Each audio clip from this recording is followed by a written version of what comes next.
record. Okay, testing. Did it go? Okay, let me check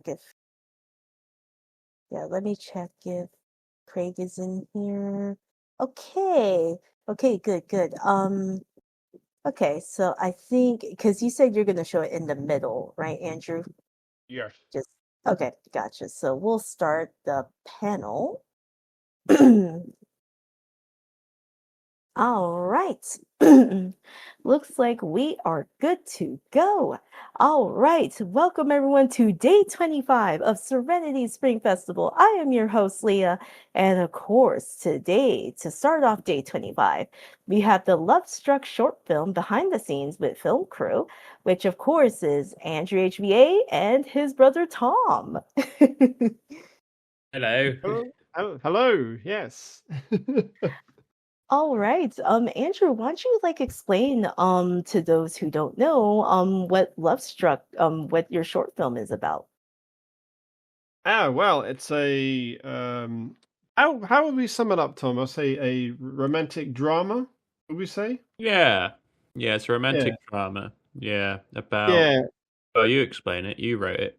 Yeah, it's about a character called Andersen who tries his best to keep his newfound relationship alive. But things get complicated when his past crush Melanie comes back into his life, leading him to be unsure where his happiness lies. So yeah, it's a drama about a guy called Andersen. I still find it funny, like it's literally very similar to your own name, Andrew. Which, Andersen. yeah, Anderson, Andrew, like, come on. It's so similar in name. Well, the fun story is I didn't actually name the characters, so that's the fun part about that. Oh, I'm very curious who came up with the names of the characters. It was actually my ex at the time.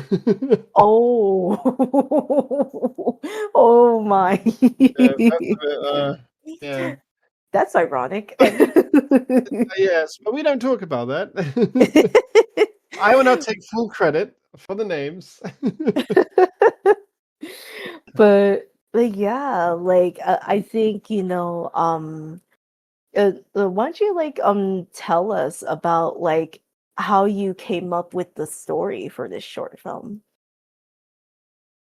To be fair, when we did the first one, it just ended in a way where it just left it open for a sequel, and I came with this kind of story idea to focus on, do something a bit more grounded and real, and have something where it's what's the word? Feeling of staleness that can sometimes happen in relationships, and that's why you got to keep it fresh, got to keep it exciting, and always do new exciting things in your relationship. And I wanted to explore a story where Andersen is just lost in himself. He's trying to explore who he is. His own partner's doing her own thing. They're not really growing together, and it leads into this kind of drama situation. Mhm. Yeah, yeah, absolutely. You could say it's kind of like a cautionary tale a bit too, where it's like this is kind of what happens when you're dating someone and then they're kind of too focused on, trying to do something on their own and then, not making time for you, Yeah. like that's kind of how I took it when I watched it. I was like, this is interesting. This is such a cautionary tale. Because sometimes if you get too caught up in other parts of your life and then you pretty much when you start neglecting your partner and your partner's trying to make the effort but you're not reciprocating it, it can be very alarming and it's like Oh a yeah. huge red flag. And I love the way that you made it so organic and real, where it's like I really felt it. I really felt when you were portraying the character Andrew that Anderson was just you could kind of feel what he's feeling, that I feel like my partner's never making time for me, Yeah, and the feel of loneliness. mhm.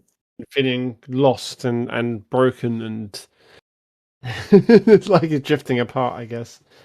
Yeah. Mhm. Absolutely. Oh yeah, Tom. Why don't you like explain like how you contributed to the short film? Yeah, so obviously Andrew wrote the screenplay and he sent it to me and he said, what do you think? And I sort of went through and offered my opinion and that kind of thing. So I had a little bit of say on the script. But then predominantly I cut the film and I recorded the sound for it. So yeah, I was the sound recordist for the shooting, which was spread across, oh gosh, like what, over the year? Can't even remember, Andrew. We had like shot pre-COVID, and then there was some stuff shot after COVID, wasn't there? Oh, you mean the new ending Yeah, so was we reshot the ending. Yeah. So that was funny, yeah, because the original ending, um, it was much more finite with what happened. So for anyone who's seen the film, there's this big. Am I allowed to spoil the movie on this chat, or should I keep it spoiler free? I don't know. Am I allowed? let's try and keep it spoiler free, but the Okay, ending well, was the yeah. original ending was a lot more finite with the conclusion, and we sort of went, actually, it's better if it's a bit more ambiguous, you know, that the audience isn't quite clear Mm. what happened. So that we reshot that, yeah, after COVID. Well, we reshot it Mm. twice or three times, didn't we? No, twice, didn't we? Well, yeah, well, you were obsessed with reshooting stuff, and I remember saying to you, said I was like, well, let's cut the movie and see if it's working before we reshoot everything. Mm. Because obviously there's scenes that get cut, you know, scenes that don't quite work, you know, scenes that get shortened because Yeah. we're just going on a weird tangent, and that kind of thing. But it was, Mm. you know, it was a fun process. You know, Andrew's fun to work with. He offers a lot of ideas, and then you got to like pick and choose the ones that you think will work really. But he's always giving you lots and lots of suggestions. Oh, why don't we do this? Why don't we do that? And then sometimes we go off the rails, and it's like, why don't we CGI a dinosaur in the background, and he can like eat the cyclists that are driving off. And I said, well, I can't. I was like, I can't really do that. Yeah. And that was a joke, obviously. We weren't No, of course, actually. yeah. But that's the kind of like creative process we have. You know, we spend a lot of time, and I think when you're in the edit, you're always in that battle between, you know, there's an editor, you want to make sure the film is paced well and has a good rhythm, but you're also Mm, aware, but the director often is very attached to the material, so they want to keep a lot of the stuff Mm. in.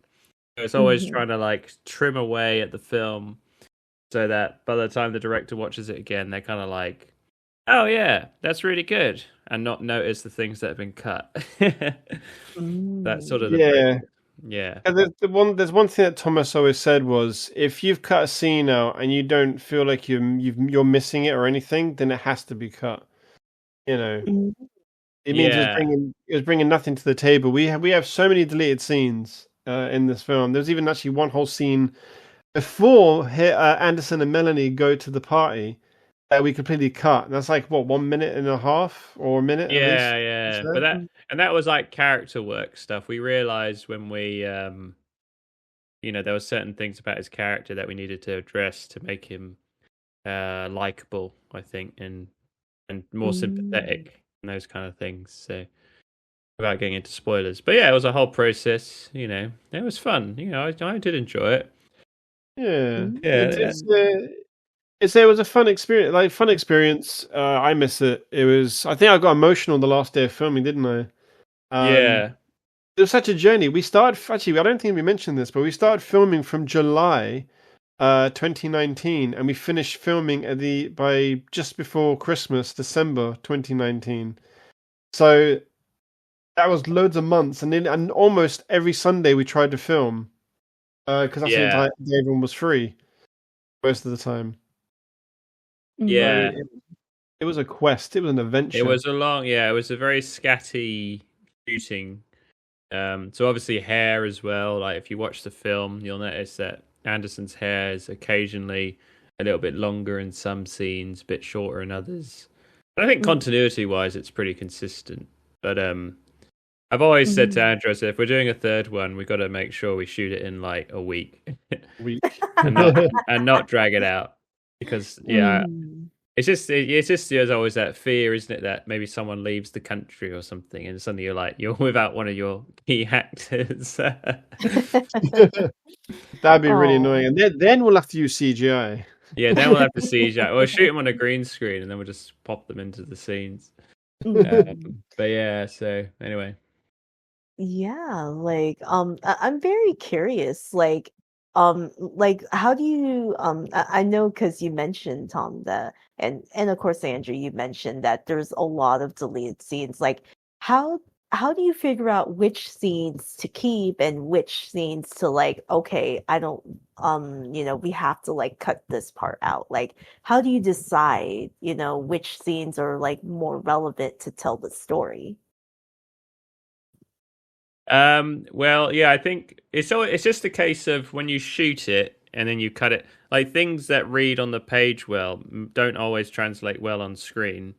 And I think it was just one of those things where once you watch the movie as a whole, you're sitting there and you're like, oh, okay, you know, this scene, maybe this scene's a bit too flirty, or like, oh, Mhm. Yeah. what's all this dialogue about? And then you realize that it just slows the movie down. But you don't know that until you cut it as a whole thing, and then you realize, the lulls are in the film. And then you just have a Yeah. discussion, and you're saying, well, do we need this scene? Is it actually progressing the plot in any meaningful way? And then, Yeah. and if you realize it doesn't, you just cut it out. For example, one scene that comes to mind is there was a scene we filmed in a place called Watford on the High Street, and well, Tom decided just like to fade it out as they're walking, talking after they gave money to a homeless guy. But there's actually an extended bit of that where me and Melanie are just like, Andersen and Melanie are just like mucking around again, doing impressions and having a laugh. And Tom was saying, I think we should just cut it halfway because Yeah, we already got that in the kitchen scene. So we're kind of yeah. repeating ourselves too soon. Well, it was also you guys were talking about like an upcoming business meeting, and I was like, we're setting up something that isn't relevant to the story. So I was like, because then once you do that, you're kind of like, oh, I'm looking forward to seeing this business meeting now, and it never happens. So well, let's just take it out because it's like taking us down another route.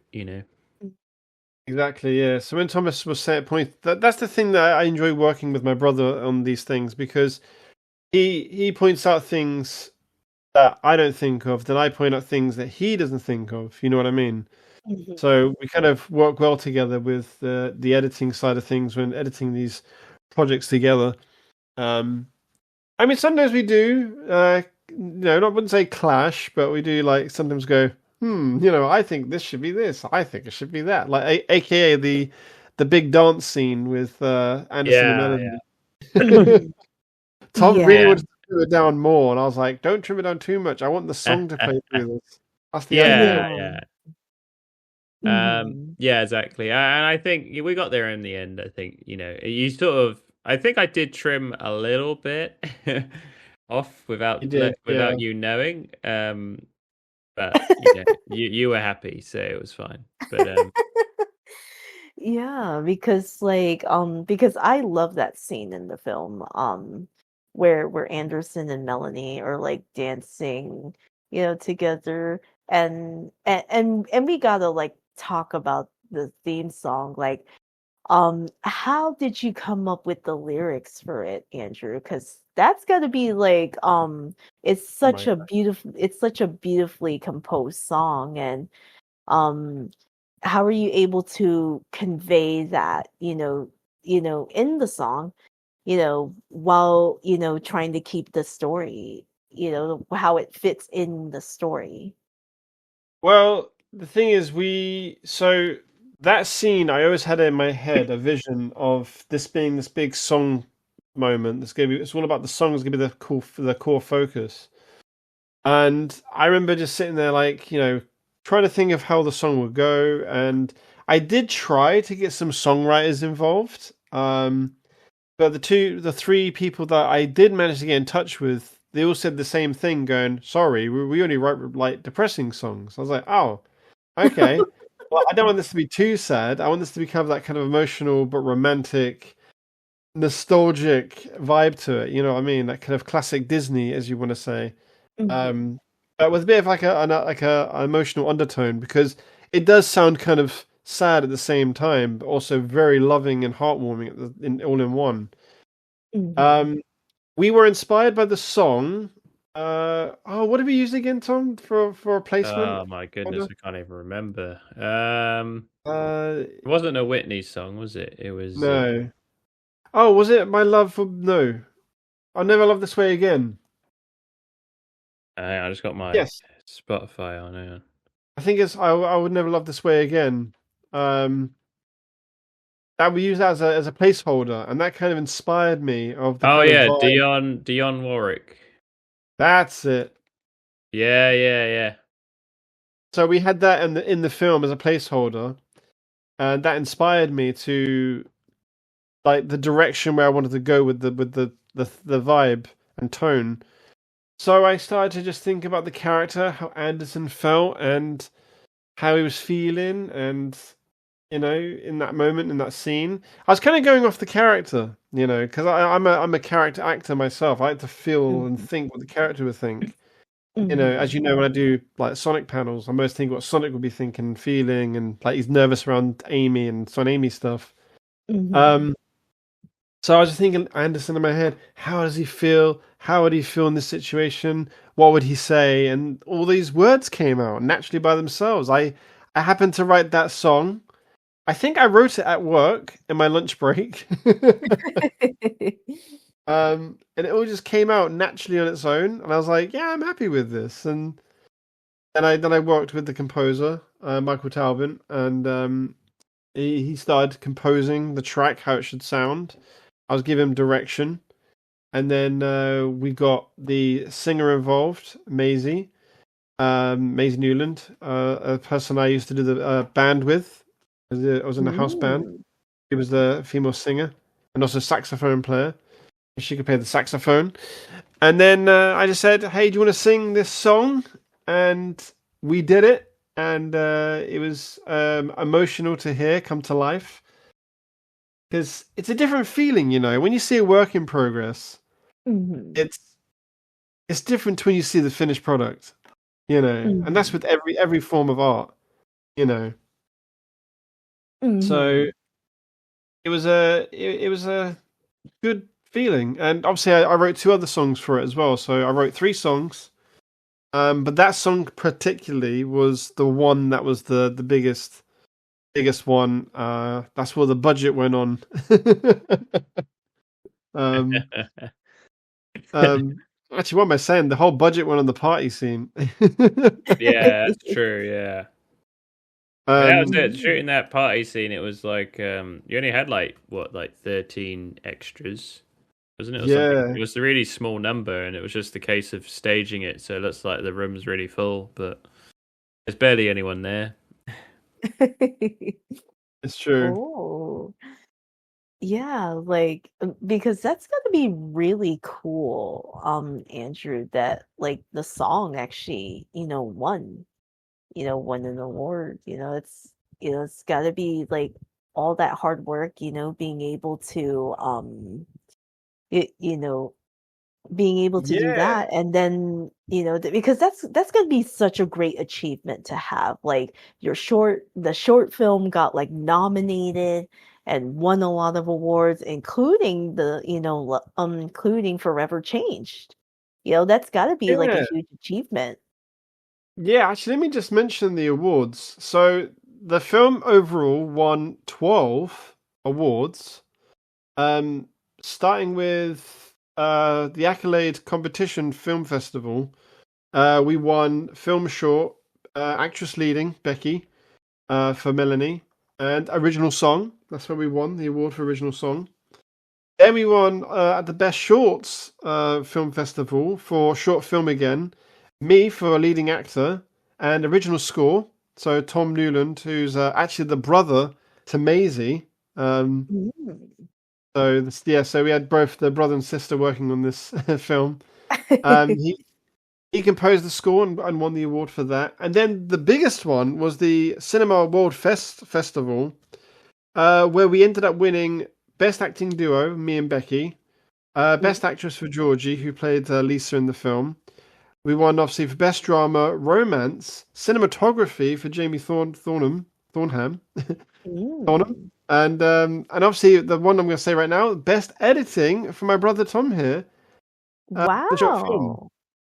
Yeah, that's nice. Yeah, I mean, because it's not a flashy movie, so it was nice.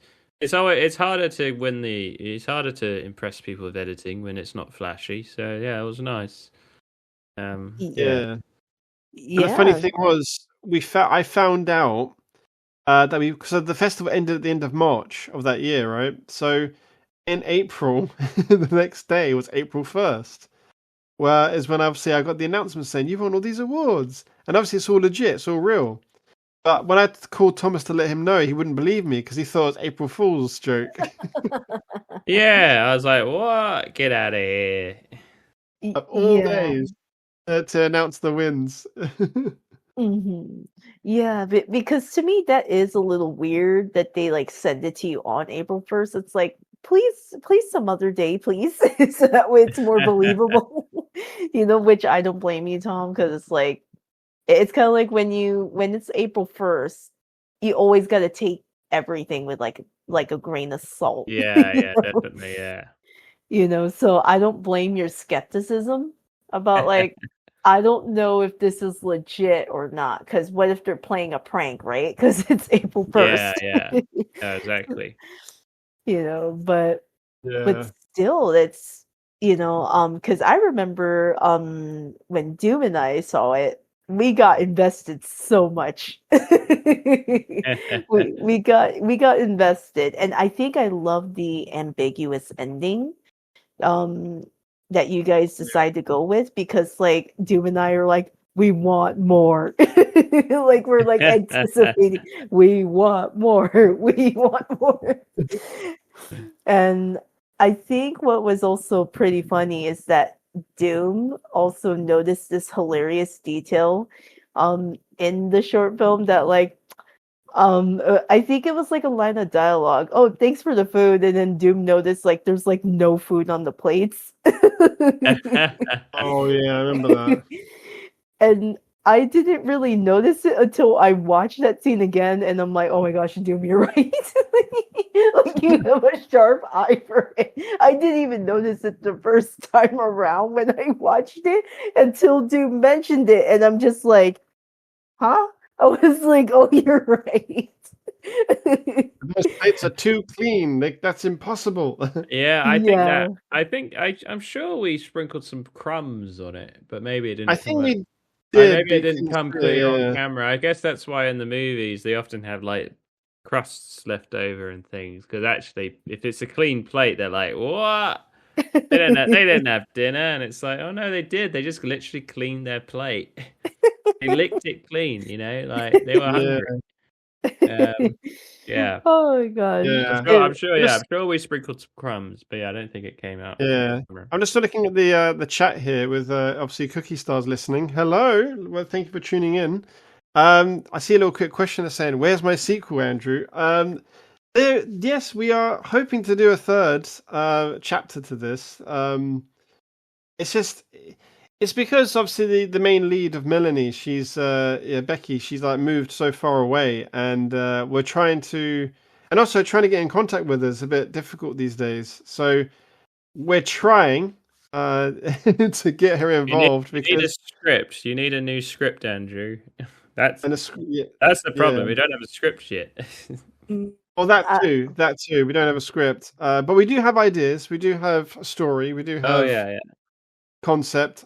Tom here wants to play a vicar in one of the scenes. Yeah. So yes, it's gonna be a wedding themed story there. But yes, we need Becky down, because I feel this won't work unless you need me, Becky, and Matthew. Let's be honest, the main three. Because we were there in the first one, we're there in the second one, and you followed us really well in the second one. I think they need the three of us. It'd be weird to do the third one without Mhm. Becky, because it'd be weird to go, oh yeah, we got a new, different character. It'd be like, oh, Yeah, what I was invested in the sequel. What? Yeah, yeah, because I think it might feel a little off, because sometimes, when you're thinking of like, oh wait, like we need to get this actress back, right? For like the Yeah, sequel, because like I don't know, like I don't know if anyone else could play Melanie. Like I don't know, like to me, I would feel a little bit weird if it was like a different person playing Melanie. yeah. Um, I mean, it's funny because we had a different person play Lisa. Um, mhm. so Thomas, me and Thomas did with the ending of the last one. We had someone else, and we actually recreated the whole ending with the audio, didn't we, Tom? Remember that? Because there was too much yeah, wind on the yeah, set. yeah. Well, ADR, Too yeah, much we wine. did ADR recording, yeah, yeah. But she was actually So we quite Mhm. ended good up, at it. I remember actually, yeah, she was quite good. ADR is quite yes, difficult, but some people are very good at it. yeah, she Um, was. So we had to redub the whole ending of the first one, and that person didn't want to come back with the sequel. I was like, oh no. Well, we ended up Mhm. casting someone from an agency, Mandy.com, and this actress literally looks like the original, like Nice. almost like I say, what 90%? I would say. Would you agree, Tom? yeah, she was very close. I remember we had a lot of auditions, didn't we, for the role of We did Lisa? Yeah, because we put the casting call out on Mandy, and we had like 100 plus. hundreds of talented actresses who wanted to do the part. Um, and yeah, we really had to whittle it down to who we thought was the best. I really liked there was an actress I really liked, and I was like, I wouldn't mind having her, but then you decided she was a bit rude, didn't you, or something? Oh, was that the one that came Mm. across quite aggressive? Yeah, but it might have worked in Oh. the film's favor. But anyway, whatever. Yeah, Yeah. because Mm. we And were then we were and there open were to. some that were too sympathetic as well. And we were like, oh, we need Oh someone yeah, we need someone with a bit of an edge. So like those kind of things. Um, Mm. yeah, because we wanted to make sure, like, but it's weird. We were open with the idea of having anybody for the sequel, and so when we had like 100 actresses, 100 apply. I mean, Thomas reckons it's because they wanted that juicy drama for their yeah, showreel. because we gave them a snippet of like the big monologue at the end, and we all think they Mm. wanted that on their showreel. Yeah. And it's a good scene for your showreel if you think about it. It It's is a it good shows scene, the. yeah. Yeah. Mhm. But we just wanted to make. I mean, originally we were up for anybody, and we were gonna rechange like the character to be someone else instead of the person from the end of the first one. But then when we found Georgie, who literally matched the original person in the first one, we were like, you know what? Let's go with her. In fact, I think she was the first one to apply. So we kind of go back full circle. We go back to the beginning. You know what I mean? It's funny that you Mhm. go through all the others, but you just go back to the first one anyway. Going, never mind. We Yeah. found at the beginning. Yeah, it's like Mhm. Um, picking a wedding venue or buying a house. You always end up going back to the first one. exactly. Mhm. Yeah. Yeah, that's Always really the way. cool. That's really cool that at least like you found someone that looked like at least similar to the first actress, who portrayed Lisa at least. Yeah. Because that's always a good sign because you're like, okay, like hopefully it's not too noticeable of a difference, right? Mm. Because people will point out when it's like, wait, something's not right. If like the person looks completely different from um from the previous person. Oh yes, Andrew, I think it's time because you said you wanted to show it in the middle. Oh yes. So we decided to make a music video, based on the award-winning song we got. So yeah. So the song "Forever Changed" music video. Let me just get it up. It is up. Fantastic. Let me just share my screen. There it is. Can everyone see it? Yeah. Yep, I can see it. Here it is. There it is, the music video. And hopefully everyone can hear it. Hmm. I can hear it. Fantastic. Can everyone else hear it there for a second? I assume so. Brilliant. Yeah. Fantastic. So here's the music video that we actually just finished this year for the award-winning from the award-winning short film Lovestruck, and this is the award-winning song Forever Changed. Enjoy.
Oh my gosh, that was so phenomenal. So phenomenal.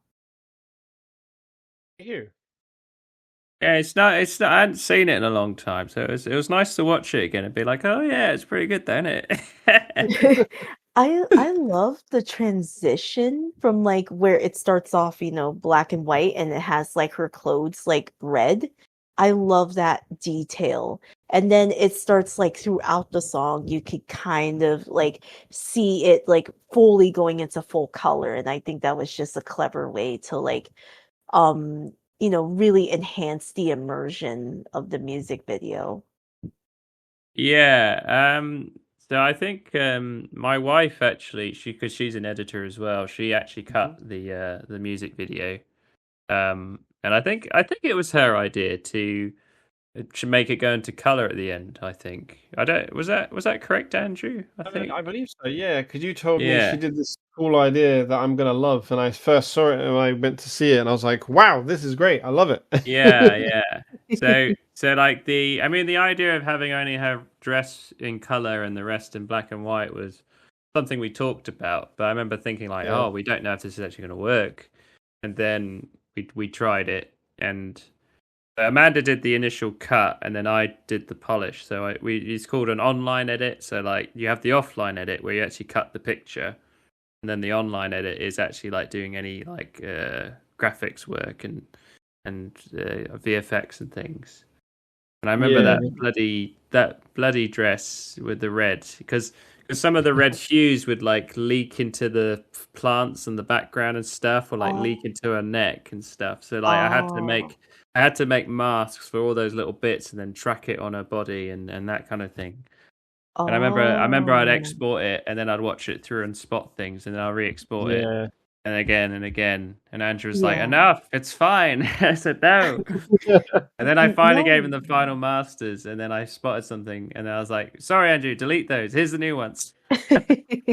Yeah, because like especially when you're like editing it, like sometimes you'll notice things. Like it happens to me Yeah, a lot too when I'm editing videos and I spot like I export it just to see, and that's really good that you caught on to like, oh no, it's like going into like the flowers, right? You said the yeah, specific yeah, red spots were going on her neck and then going to like the background stuff and you're like, oh, I need to like mask that out because like I said, it's going to be very noticeable, yeah, you yeah. know. And Yeah, because I think we caught all of them. Uh, and let's just say I was very So, grateful when Amanda ended the film in color. yeah, because you're I was Tom's like like, very great, I don't have to happy. do any more masking now. Yeah, Tom's like, finally, I can just end it here and go done. Yeah, that's all my work done. But it was, Yeah. yeah, no, it was a fun time filming the scenes actually because we filmed in September last year. It was actually cold. There's actually, if you look carefully, there's actually one shot you can actually see her breath in the cold. I said to Tom, "Is there a way we can edit that out?" And he's like, "Nah, keep it. It's really cool." Keep it is really cool. Yeah, because Yeah. I mean, yeah, what was it? It was we just did it on a Sunday morning, didn't we? I think was it a Sunday or I think it was a Sunday morning. I think it was a Sunday morning. Yeah, very Yeah, early in the morning. We filmed at 9 in the morning, wasn't it? yeah, Because it's usually quiet in the park around 9. So we're like, okay, we're going to film as early as possible. There's barely any people on a Sunday. Because most people like to sleep in on their Sundays. And well, they're we at just, church. all that church, that too. So we took the opportunity, filmed as many scenes over and over. Actually, I was the one filming the shots, wasn't I? Yeah, you filmed it actually. Yeah, Yeah. Sorry, yeah, I forgot about that. I actually was the camera guy on this. So yeah, no, I remember sitting in that pose, like bending and twisting my back and filming the scenes and just getting as much footage as we could while we had Maisie available. Um, Yeah, no, yeah. I was actually I think it was her idea for the red dress, funny enough, I believe, because she said, "Oh, I have a red dress, I'll bring that." And I was like, "Oh, perfect." It's kind of what Thomas was Mhm. thinking of. So it's kind of worked its way naturally by itself. And she was obviously miming her song, the song and everything, her words and everything, singing it, yeah, we her just own had it voice. playing out on my phone, and I just follow Andrew around. Like I would guide Andrew through the peace garden and like Yeah, make sure he didn't trip on anything. yeah, because I almost bashed into a tree in a bush. Yeah, Because you're walking back, doing a scene, as she's walking down or something, and you don't want to fall over and smash the camera and everything. yeah. But yeah, Oh. she mimed against the song and or to the song, and then we edit it together. And I remember saying to Tom, saying we need a shot with birds, Oh And yeah. there's this area, this corner in the park near the well, where the what's it called? The water, whatever it's called, the pond. Mm. There's a pond there and a bunch of pigeons just sitting there, loads of pigeons, hundreds of them. And I said to Tom, I said, okay, I've got an idea. Yeah, I'm gonna stand. You were the one, you filmed the pigeons, didn't you? Yeah, so there's a few at the beginning of the video. There's like little close-ups of flowers and a bee and stuff, and I shot that stuff. And then yeah, there's a whole flock of pigeons, and Andrew said, "I want to get the pigeons," flying. And Yeah. I knew Andrew's intention was that the birds fly, and that sort of brings us into the big finale bit of the song. Andrew just ran towards the pigeons, scared them Yeah, all, and then they all flew in the yeah. air, and I had to quickly pan up and catch them. And Yes, yeah, it worked that's out nicely. yeah, It made it into the music video. that's it. Yeah, because I saw the herd of pigeons just sitting there, hundreds of them, and I said, "Tom, you get in place, stand over that corner over there, get ready, 3, 2, 1." Because it's quite a long distance as well, so I shook my hand and I ran and like screamed at the pigeons to make them fly around. And Tom got the shot, a perfect shot, because they flew over him. Funny enough. Yeah, Oh. yeah. It All actually worked out. directions. I think that was the only because I think we did do it again, but the second time wasn't as good. So we're just like, No, oh, there wasn't that many the pigeons second times delivered there. on the first take, which was good. But yeah, I think it works well. Yeah, and I remember when my wife was cutting it, I was like, you got to put the pigeons there in that point in the music video. I was like, I'm telling you, Andrew, want the pigeons there, and then we go into the wide, and I think it all Yeah. worked pretty well. So yeah. I thank the pigeons for actually flying in your direction and got that shot. It's all thanks to them for that amazing moment. They could have think about it. They could have flown in any direction, but they went the round to go around you. It's like they knew their job. You know what I mean? Yeah, exactly. And it's nice because in the video there's it sort of flashes to white and then we go into color, Mhm. and that's pretty nice, Yeah. I think. Yeah. Yeah. Mhm. Yeah, So that's how absolutely. we got the pigeon shot. Yeah. That's so funny. Probably the pincher's like, who's this dude running towards us trying to scare us? And then they're like, I was like, we're out of here. And then like unknowingly they did exactly what you wanted. Which makes it even more funny because like the pigeons were just mind their own business and like who's this guy who's this human guy coming at us He's trying to disturb our peace. Yeah. That's so Just, hilarious, but that's yeah, the really poor pigeons cool. just the poor pigeons are just chilling, and I run at the second. Oh my gosh, like Yeah. but that's good that you were able to get that shot because I do love that transition in the music video. So I guess maybe it was meant to be that Tom was able to get like that shot at least of the pigeons. So Yeah. Exactly. And I think when you shoot stuff, sometimes you're thinking on the day you're like, "Oh, I think that was good." But until you actually look at it, you're like, "I don't know." But yeah, Yeah. thankfully the pigeons were all right. And I think Maisie, her syncing was really good, and she absolutely very professional. I mean, it was basically just like meet me and my brother at 9 a.m. in this garden in Pinner, and we're going to shoot this music video for an hour. And it's like, she's just like, okay. But yeah, she did a Mm. really good job, I think, as well.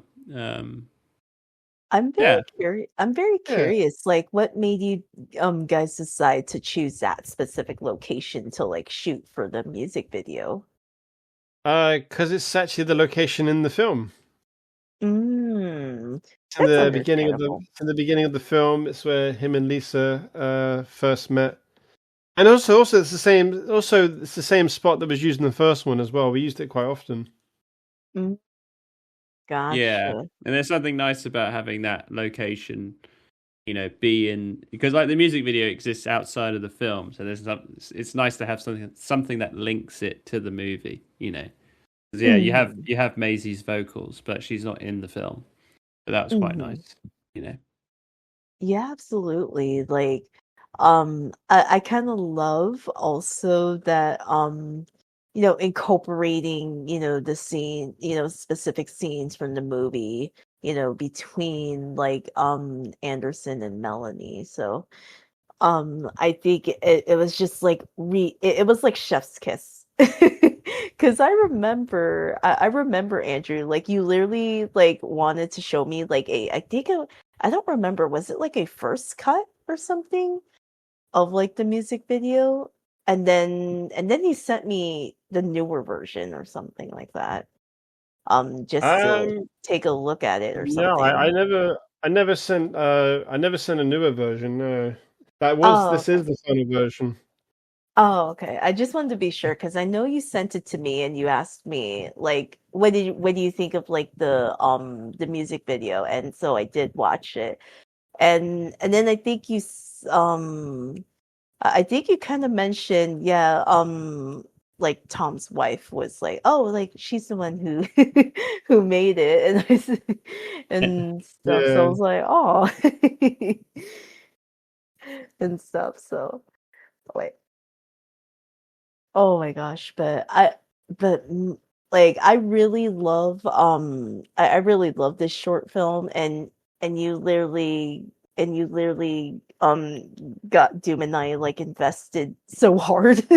We're like we want to know yeah. what happens next. We want to know what happens next um and I remember we actually wanted to talk to you about the film, and then Doom kind of went off on you about the what's it the food?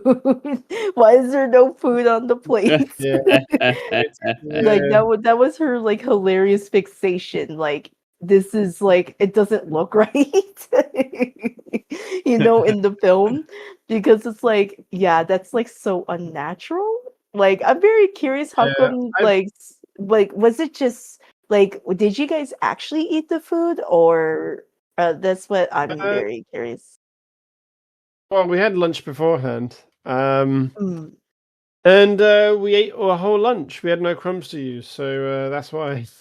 But we had crumbs. I just don't think they came up on camera. I mean, look, in my household, every plate, it's always a clean plate. You know what I There's mean? a clean Like, plate at Tom's I think place. Yeah, if you look at my plates after dinner, you'd be like, "Did you guys even have dinner?" And I think so. I felt like when we just sprinkled the crumbs, I was like, "Well, the crumbs make sense because Matthew's not pulling the lettuce out of his sandwich; he's eating the lettuce, and." As Mhm. they're they're eating the crusts, So I was like, that's why there's only crumbs. Ah, okay. Yeah, So there technically was crumbs on the plate, but it yeah, just wasn't showing up because it was like in black and white, obviously. yeah. probably, I mean, yeah, that's if probably it. anything, I've learned going forward when we do scenes with dinner scenes, make sure we put ketchup on there, make them Yeah, look like little dollop of mucky, ketchup. throw Yeah, crumbs and bits and bobs and crusts and Uh, whatever we can find, and yeah, we'll do that next time and going yeah, we'll do forward, that so next we can time. so we can avoid any "Oh, the plate's clean." Yeah, yeah. Uh, Otherwise, Doom is gonna point it out to you again, Andrew. Okay, you did yeah, this once. That I could like excuse, but if you do it again, this is not gonna look natural. Um, yeah. because I mean, this. That's, oh, go I was ahead. gonna say, like, the one thing I like about this film. I was just looking at the comments here, with like with Rain Boone saying it was amazing, and Cookie Star Kenny here saying it truly is. We need a third part. It's nice to see comments like this because it makes you feel like. I think Tom could feel the same way here. It makes us feel like our work has been, you know, noticed and appreciated, and it's good to see that it's actually done really well with the audiences because it's been great to see the feedback. Like you said, Leah, yourself, like the ending made you want more. I know Kenny felt the same way. She was like, "Oh, what happens next? I only know what happens next," and everything. And it's just it's great to see all that kind of feedback and reaction, especially with the ending, because when we showed it at the screening event, I remember everyone coming up to me afterwards saying like that ending, like. I need to know what happens next. I need to know like what happened, what went down, you know.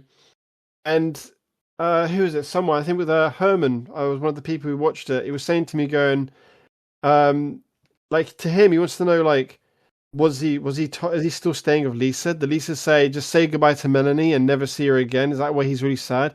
Did he say goodbye to Lisa? Is he going to confess himself to Melanie?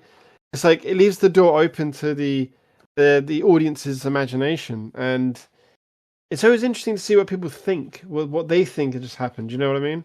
Hmm. Yeah, Yeah, it absolutely. I think Like, as well. Like, sorry, I think because I've done quite a few short films with different directors, but very very rarely do you work on something where you're like where you kind of make people uncomfortable, And I think Lovestruck does make people uncomfortable because I think it gets very close to the truth about relationships and the mhm, challenges of relationships. And I think that's what I like about, as you said, the ending is that it's sort of because you don't have an easy answer, it sort of lets the audience decide. It allows the audience to decide what they think is the correct thing. Because I think there are some people who, yeah, think Lisa's sort of out of order, but then there's also people that think Andersen is you know, sort of crossing the line a bit. So like I think it was very interesting. Yeah, that cast and crew screening we had was very interesting because a lot of so we were chatting outside. I remember me, Amanda, and Jamie shot it, and we were like just talking about, oh yeah, it's a bit challenging, though, isn't it, with this relationship? And we were like, they just needed to talk to each other and that kind of thing. But yeah, I think that's why it resonates. That's probably why it won quite a few awards because I think people watched it and was like, oh yeah, this Yeah, it stings. This mhm, like I'm feeling something, and it's sometimes it's really mhm, quite difficult to make people feel something, it in is. a mhm, in Yeah. a in a film. Because funny enough, mhm, actually, the local paper actually had me in the local news about the film, and the person who interviewed me about it, she was said to me as well. She says, "I can't stop thinking of your short film. Like even like later on, when we got in touch about something else about my book, she goes, "Oh yeah, I remember talking to you before. Yeah, you know what? I can't stop thinking about your short film. There's just something about it that." Just I keep thinking about it and thinking about the story and the characters and that ending. I'm like, oh, okay, this is great. mhm. Yeah, and I Yeah. think we have a duty for the third one to. I think like this you could very easily wrap it up in a sort of nice, happy way, but I think we have a duty to sort of challenge audiences again. Mhm, I think we need to challenge them with another, yeah, with mhm, the third one and make them think and make Yeah, make them uncomfortable. mhm. make it real, Yeah. make it uncomfortable, make it Um, real. Yeah, that mhm. Rainbib agrees. He says I Yeah. agreed. Yeah. Yeah, because yeah, like it really invoked when I watched it, yeah, it did invoke like a lot of like complex emotions. And I think that's what the short film does pretty well because it's like these characters are not black and white. Like Anderson, he's not black and white. He has all these complex emotions because, you know, um he obviously he was in a relationship with Lisa, but then like an old flame comes back into his life and then he's like and then now he's like stuck in this like he's stuck between like um who do I want? And and that's a very realistic situation that a lot of people, who are in relationships and then it's usually that case. It's like some people are like dealing with like an ex while they're currently dating someone and it really invokes a lot of complex emotions. And I can't even imagine being put in that position, cuz like Yeah. because a lot of people see it as a sign, right? Like when you see like an ex of yours or an old flame, right, that you dated before, back in the past, and then they come back into your life, and some people see that as like, is this a sign that that we're being given a second chance? you know? So some people kind of view it that way, you know, and I love that, you know, Mm. that you wrote these characters so complex, Andrew. Like you did such a fantastic job. Like you know, and I really felt like Anderson's like struggle because I kind of put myself in his shoes. Like I can't even imagine like if like an old flame of mine came back into my life, and then if I was like dating, like if I was currently like I'm just gonna tell you all right now, I'm not dating right now, but but just as like I kind of put myself in his shoes and I understood the complex emotions, and Yeah. you really did such a great job like portraying like Andersen. Oh yeah, indeed. Yeah. It's one of those things, isn't it, with life? Like most of the time, like when people we're always trying to find someone that we feel connected with, you know what I mean? Like Mhm. it, everyone's searching for their soulmate. There's a soulmate out there for everybody, and when you find them, you just know, you can feel it and you know it. And in this film, obviously Lisa just wasn't his soulmate. Mhm. Because that's why they were drifting apart, and that's why he was in this predicament, because he's committed and he Mhm. doesn't want to Yeah. be the guy who, lets her, messes things up when, you know, Mhm. even though you can see it as a viewer, their relationship is drifting. She's not bothering Yeah. with him as much as she should. He is trying. He arranged that party to celebrate the anniversary. She forgot about the anniversary. Mhm. Um, So that's why it hits hard for the character, and that's why it hits him. Because really, if Lisa and him were like they grew together, they did everything together, and they kept it consistent, and communication, which is always key in relationships, you'll find Mhm. that him and Lisa probably would be fine, and they'll be staying together. But when he's in a situation where she says no, and then he sees Melanie again that he used to like, who says Mhm. yes, oh, let's do this, let's hang out and do that. Oh, okay, and and he starts realizing, actually, I think, you know, this person is my soulmate this entire time. She was in front of me this whole time. It's one of those Mhm. situations because sometimes your soulmate is in front of you this entire time. Sometimes. Mhm. Yeah, like it's very complex because I've actually, you know, like here's the thing. I've actually listened to some like people, you know, like podcasters that are reading like Reddit stories, you know, and some people get like stuck in that predicament, you know, because some of them Mm. even mentioned that like, oh my gosh, like an ex of mine, an old flame that I used to date comes back into my life, but they're like dating somebody else currently, and they're like, and they literally go to like ask people online like, what should I do? Like, you know, because it's very complex emotions to navigate, you know, because Yeah. here's the thing, like some people, like I said, some people, when an ex or an old flame comes back into their life, you know, like probably years later, they think it's like a sign that like, oh my gosh, like maybe this is like, maybe I'm meant, maybe this is like, you know, fate telling me something, you know, or you know, people kind of take it at that, you know, they take it more on a sentimental value, you know, so Yeah. and this film really does that so well. So um Thank you very much. yeah. Um and looks like unfortunately we will have to end this. I want to thank you, Andrew and Tom, for like coming on to Serenity Spring Festival to talk about like at least behind the scenes about the Lovestruck short film. That's all right. No worries.